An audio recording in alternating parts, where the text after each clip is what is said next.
a fuel injectors putting the fuel into the engine. What you see there is very, very small but accurate parts, usually turned with normally multiple holes at quite complex angles to produce. The true position of these bores is critical, so you need a very accurate machine.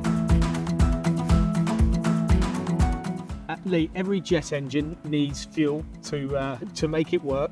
The Starrag Group offer machines and supply machines that make a lot of the componentry that we see here on a jet engine, but specifically we're going to be talking here about actuators and fuel injectors and stuff like that.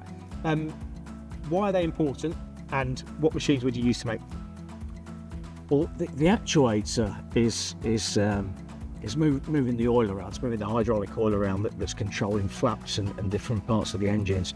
So what we're typically focusing on is components like this, which is really the actuator housing.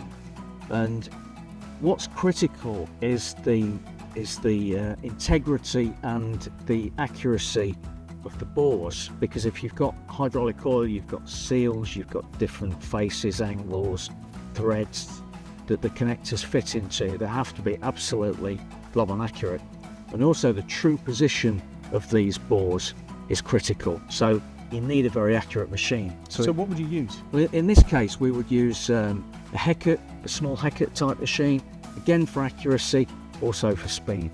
And then when we come to the fuel element, fuel injectors, would that be a similar machine? And again, are the same critical sorts of features?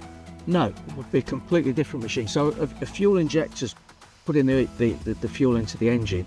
What you see there is very, very small but accurate parts, usually turned with normally multiple holes at quite complex angles to produce.